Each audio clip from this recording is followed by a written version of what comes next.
é uma coisa que quando eu entendi, eu fiquei tipo assim, caraca, meu, que mundo de doido que a gente vive. O dinheiro que a gente acredita é uma farsa, Lua.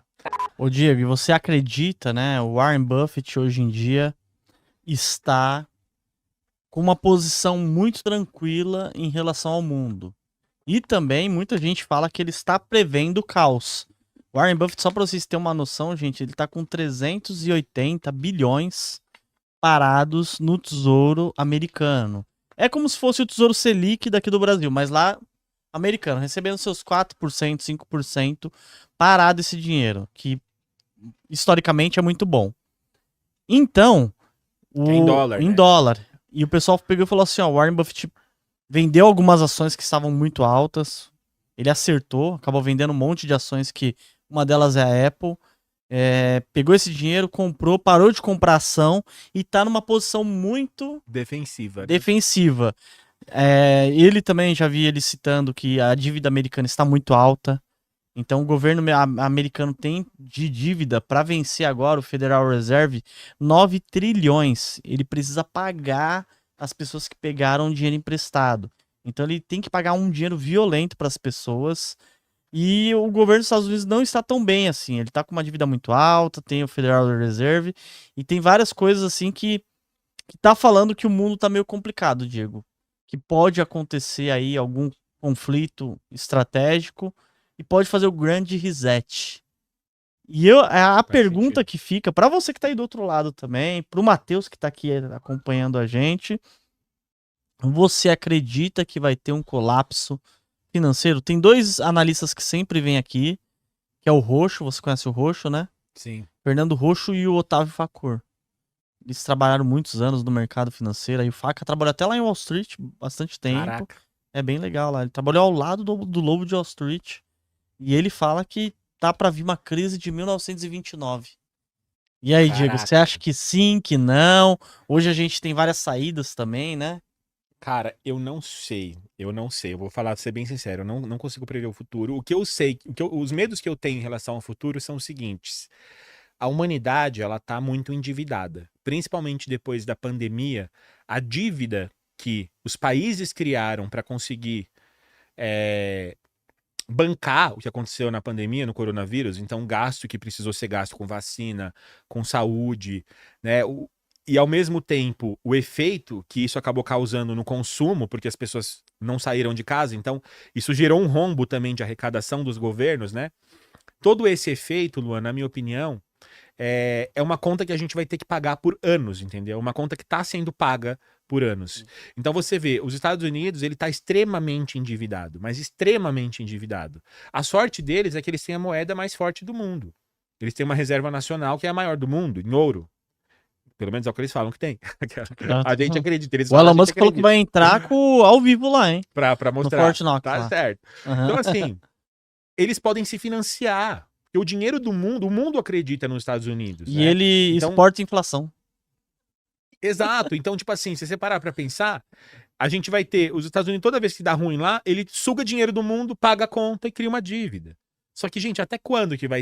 Até quando todo mundo vai acreditar nisso? Entendeu? Porque, por exemplo, um país como o Brasil, como, por exemplo, a Argentina aqui do nosso lado, a gente não tem recurso infinito pra fazer isso. É. De tipo assim, gente, ó, eu vou pagar a conta, me emprestem, tá? Uma hora eu pago a conta. Eu sei que eu tô devendo, eu sei que eu tô. Não é nem que, o problema não é estar devendo de um país. O problema é o quanto ele arrecada ser menos do que o quanto ele gasta. Que é igual a gente, Luan, é igual na nossa vida. Eu tenho um salário, essa é a minha entrada. E eu tenho os meus gastos, essa é a minha saída. Se você gasta mais do que você ganha, você concorda que você vai tendo que se endividar mais? Sim. Você pode já ter uma dívida hoje no banco, ok. O problema não é esse. O problema é que, do jeito que está, se você está todo mês gastando mais do que o que você ganha, a dívida não vai ser paga nunca. E o risco de você não pagar ela nunca aumenta. Você tem que precisar de mais, Sim. fazer mais dívida. E uma hora as pessoas param de te emprestar. Então, existe essa questão, que é isso que eu acho que é uma das principais coisas que os Estados Unidos temem. E é por isso que o Trump ele entrou lá fazendo todas essas medidas defensivas e protetivas, né? Basicamente, se você parar para pensar o que ele está fazendo, essa guerra tarifária contra a China é isso. é para defender o próprio Estados Unidos, mesmo que isso crie uma inflação temporária lá, ele tá fazendo uma coisa que, ao ver dele, ele tá fortificando os Estados Unidos, ele tá tornando os Estados Unidos mais independente da China, que durante os últimos anos terceirizou toda a produção para a própria China e financiou o crescimento da China. Então é importante lembrar que a China cresceu pra caramba, não é só porque tem 2 bilhões de pessoas lá, porque esse é um dos motivos também, né? Porque quanto mais gente trabalhando, e quanto mais gente trabalhando, mais riqueza você produz. Mas porque os Estados Unidos terceirizaram em todos os países do mundo, né? A gente sempre comprou os Estados Unidos, a gente sempre importou. Até a pandemia, as pessoas compravam dos Estados Unidos. Então a fábrica das coisas era lá. Você tem fábrica da Apple, fábrica disso, vários produtos, né? Tênis, relógio, pulseira, tudo que a gente consome é produzido na China. Sempre vem lá, made in China, né? Mas não só produto ruim, falsificado. Não, mas as próprias empresas fabricam lá, porque é mais barato. Sim. Entendeu? Então a China, ela ganhou esse dinheiro todo, ela se financiou com esse dinheiro todo, usando mão de obra ali barata para se financiar, e os Estados Unidos tá falando, opa, não quero mais financiar, não vou mais alimentar o monstro que vai me engolir daqui a pouco. Porque a China foi crescendo. E, gente, a China, por mais que ela tenha o mercado aberto, ainda assim ela vive num sistema que é uma ditadura. Não poderia ter um podcast bonitinho aqui falando mal lá do próprio país. Nenhum, Aqui a gente consegue fazer isso. Aqui no Brasil eu posso falar mal do governo se eu quiser. Eu não vou arriscar, porque se cair a live, você vai...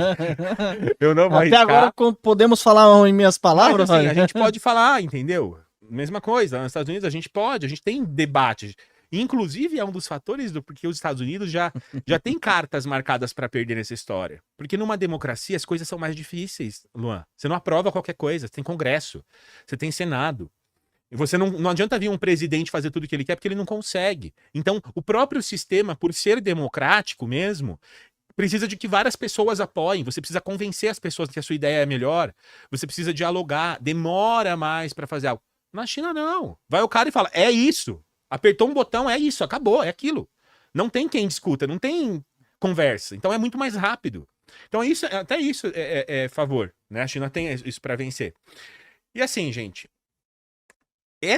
eu acho que o problema dessa questão de para onde é que o mundo vai é isso. Então a gente tem uma sociedades endividadas, Estados Unidos endividado por conta da pandemia, Brasil endividado por conta da pandemia, não só a pandemia, mas o mundo todo está criando uma dívida que ela está crescendo cada vez mais. A dívida climática que existe é um outro fator que eu nem comentei ainda nessa história.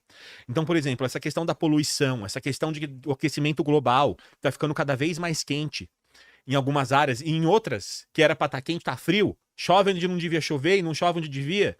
Então, toda essa bagunça está criando uma dívida, porque você mexe isso com a agricultura, você produz menos, você afeta preço.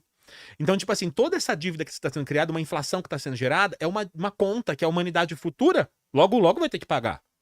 Então, tipo assim, eu acho que o colapso pode estar por aí, entendeu? Sim. Então, sim, a gente tem que ser receoso, mas é aquilo, eu vou ficar, não, então eu vou, Diego, na prática, o que eu faço? Eu espero, eu coloco tudo na minha reserva de oportunidade, né? Acho que não, porque se você parar pra pensar, nem o Warren Buffett faz isso. Ele ainda ele vendeu as ações da Apple porque tava 50% da carteira dele era Apple. Não faz sentido ele ficar com uma carteira que uma única empresa é 50% do patrimônio da pessoa. Então ele reduziu um pouco, entendeu?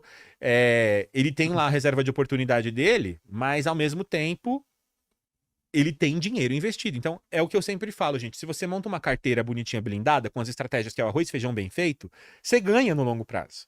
Independente se a humanidade vai estar em crise, se não vai.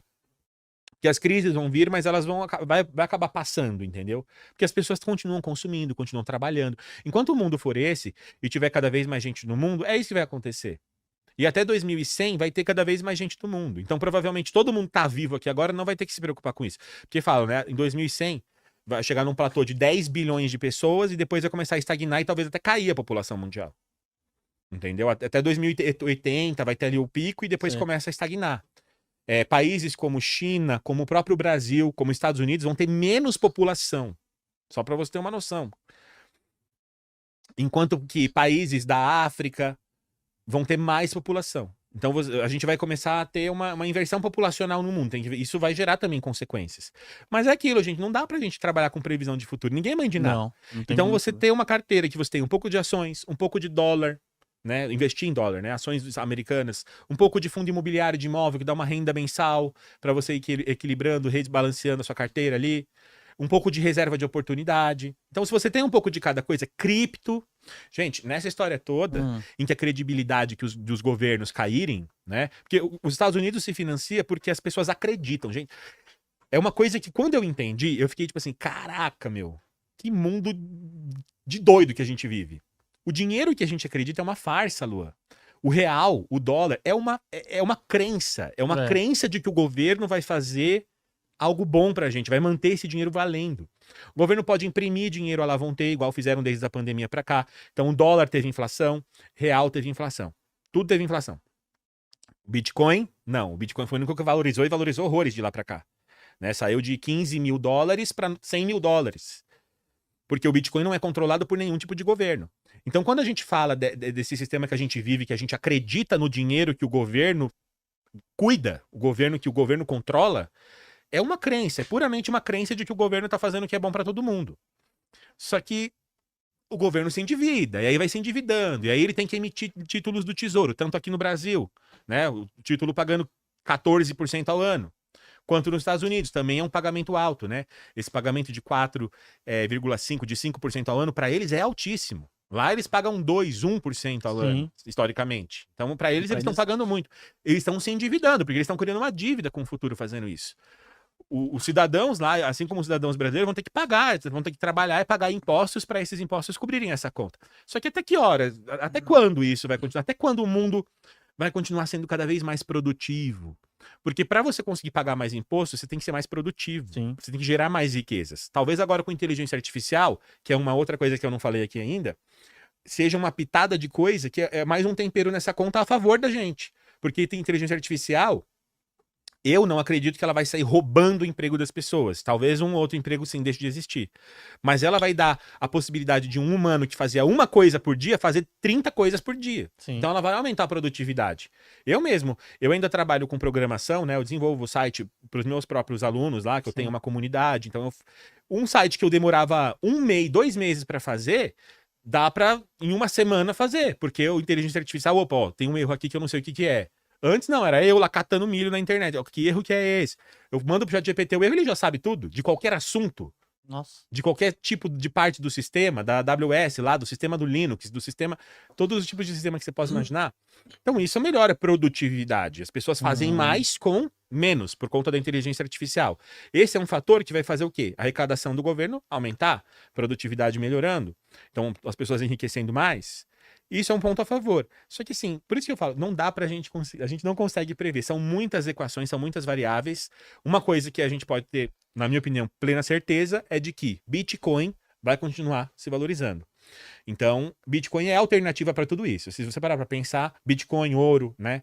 São alternativas que, se o nosso dinheiro, como a gente conhece, se a confiança que a gente tem no governo, ela ruir, esses outros dinheiros que não são controlados por governo, que é no caso ouro e no caso Bitcoin, vão se valorizar. A tendência é eles ficarem mais raros, valerem mais, as pessoas procurarem usar isso como moeda.